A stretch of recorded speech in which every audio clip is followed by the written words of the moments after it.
Olá, tudo bem? Seja bem-vindo ao canal Meu Momento com Deus. Nessa ocasião nós teremos mais um momento de meditação e você é meu convidado a, junto comigo, ter essa experiência na presença de Deus, dentro do ambiente do Espírito Santo que proporciona a cada um de nós, para mais uma vez refletirmos em temas e assuntos com base em textos bíblicos que de fato vão agregar positivamente à nossa vida. Se você está chegando aqui, quem sabe, pela primeira vez nesse canal, já considera se inscrever, porque todos os dias nós separamos alguns minutinhos do nosso tempo, nosso tão precioso tempo, para ter aquele nosso momento com Deus.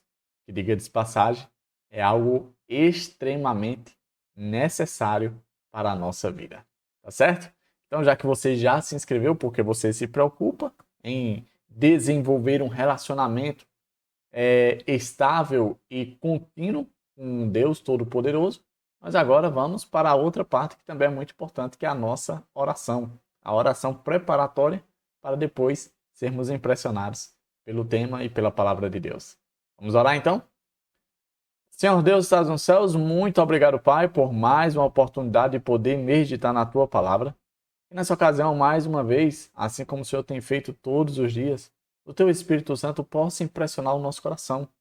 Que o tema que será abordado hoje, de fato, seja algo reflexivo, seja algo que faça a gente pensar e, quem sabe, até mesmo tirar a gente da nossa zona de conforto. Que nós possamos ser impressionados pelo Teu poder, pela Tua palavra. E que o Teu Santo Espírito continue a exercer autoridade sobre as nossas vidas. Nosso Deus, queremos também te pedir o perdão dos nossos pecados. Que a graça, que os méritos, que a justiça de Cristo nos cubra e que dessa forma nós possamos ser aceitos à tua presença. É isso que nós te pedimos em nome de Jesus Cristo. Amém. Pois muito bem, o tema de nossa meditação hoje é o problema da idolatria. Você sabe qual é o problema da idolatria? Você já pensou sobre isso? Será que esse problema tem atingido você ou quem sabe a mim? Vamos descobrir isso juntos nesse momento com Deus, nessa meditação. Eu quero convidar você a ler comigo aqui o verso, que será o verso para a nossa reflexão. Ele se encontra ali na primeira carta de João, bem pertinho ali de Apocalipse. O capítulo é o 5 e o versículo é o último, versículo 21, e diz assim, ó: Filhinhos, guardai-vos dos ídolos. O último conselho apresentado nessa carta é exatamente para que eu e você se guardem dos ídolos. Em outras traduções, tenha cuidado com a idolatria, né? Interessante que o verso anterior, o João, né, o apóstolo João, ele enfatiza a ideia de que Jesus é o único Deus, de que Jesus deve ser a única pessoa a ser adorada. E por isso ele encerra o contexto dessa carta dizendo e trazendo à tona sobre o cuidado, a preocupação com relação à idolatria.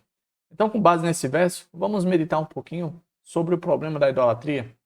De acordo com uma enciclopédia do camarada chamado Michael Jordan, e esse camarada não é o jogador de basquete, é outro camarada.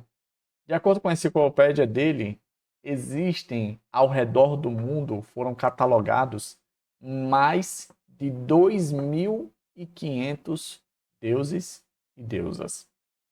Ou seja, é muita divindade espalhada ao redor do mundo.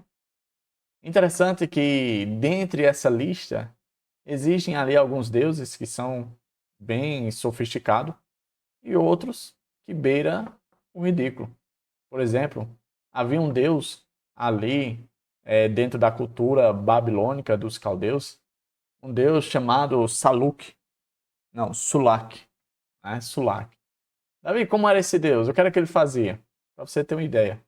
Esse deus, de acordo com a mitologia, ele se escondia dentro de vasos sanitários. As pessoas que tinham mal súbito, ou quem sabe algum acidente vascular, alguma coisa dentro do banheiro, acreditava-se que essa pessoa estava sendo tocada, estava sendo ali, quem sabe, sacudida, atingida por esse deus Sulak. Nome estranho, né? E a gente olhando para essa realidade, a gente pensa, como é que alguém se presta a adorar um Deus como esse?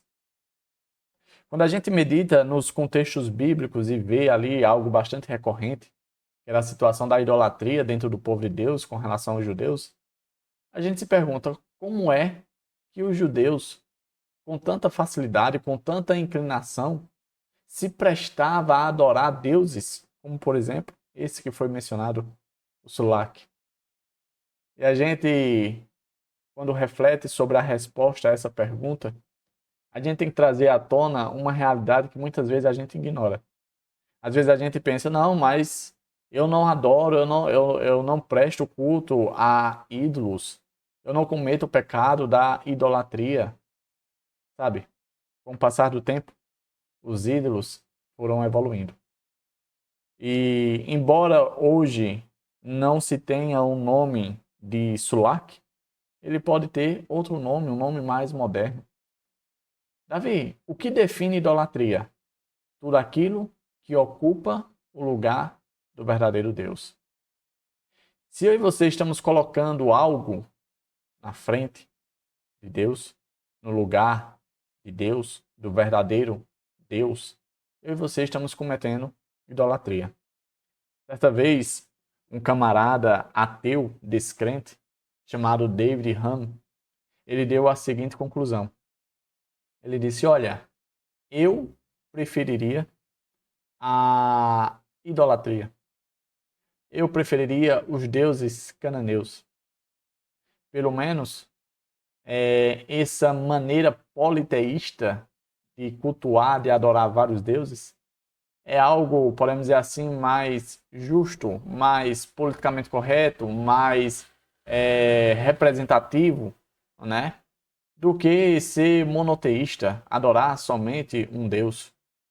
Afinal de contas, um Deus que exige exclusividade não me parece um Deus correto. Essa foi a conclusão que David Hume chegou. Com base nessa ideia que ele propagou em um dos seus livros, a gente é levado a refletir no seguinte aspecto. Será que o nosso Deus, o Todo-Poderoso, exigia exclusividade em sua adoração, em sua relação? Será que ele está pedindo demais? Vamos fazer um pequeno exercício para a gente chegar a essa conclusão? Você que está aí do outro lado, você gostaria de que seu parceiro, seu cônjuge, né, a pessoa com quem você se relaciona, deixasse de ter exclusividade com você? Ou seja, passasse a compartilhar a relação com outras pessoas? Você se sentiria confortável? Ficaria bem com essa situação? Felizmente, isso tem se tornado uma prática nos dias atuais. Então vamos para, quem sabe, uma realidade que muitas vezes atinge mais as pessoas. Existe um ditado que diz o seguinte: toque no bolso, que aí você vai ver a verdadeira face da pessoa. Então, partindo desse ponto, desse ditado, eu gostaria de fazer a seguinte atividade com você. Você gostaria que o gerente do seu banco, a pessoa, quem sabe, que administra suas finanças, perdesse a exclusividade da sua conta e passasse a compartilhar com outras pessoas, dando autoridade, dando ali a condição de as pessoas utilizarem os seus recursos, né, a credibilidade do seu nome? E aí, você se sentiria confortável com essa situação? Eu tenho certeza que para as duas analogias, os dois exercícios que foram apresentados, a nossa resposta dentro do contexto normal e natural seria não. Eu não trocaria minha exclusividade com a minha parceira.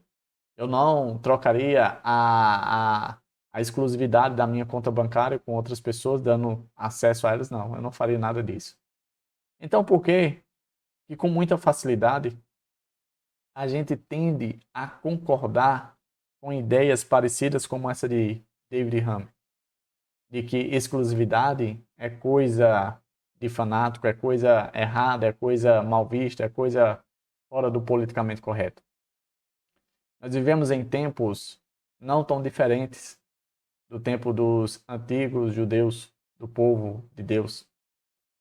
Nós vivemos em tempos, podemos dizer assim, bem similares. Os deuses ainda estão aí ao redor, com outros nomes, exercendo outra, vamos dizer assim, influência sobre a vida das pessoas. E o conselho dado aqui por João, ele ainda serve para mim e para você. Que a gente não permita que momentos como esse sejam trocados por outras coisas. Que a gente sempre tenha não somente espaço, mas que Deus, de fato, seja o primeiro na minha e na sua vida. Chegamos ao fim de mais um Momento com Deus. Hoje falando do tema, o problema da idolatria. E esse problema é algo muito sério. Eu e você não caiamos na ideia propagada por muitos filósofos modernos espalhados por aí mundo afora. Eu e você possamos sim tratar da mesma forma que gostaríamos de ser tratado em nossos relacionamentos, tratar também a Deus dentro do relacionamento com Ele. Exclusivo e sincero. Tá bom? Que Papai do Céu te abençoe, te proteja de todo mal. Foi um prazer estar aqui junto com você. Se você puder, deixa o gostei. Vou ficar muito feliz com essa sinalização. Afinal de contas, vai ser por esse meio que a plataforma vai recomendar para outras pessoas. E se você puder andar a segunda milha por esse canal, compartilhe.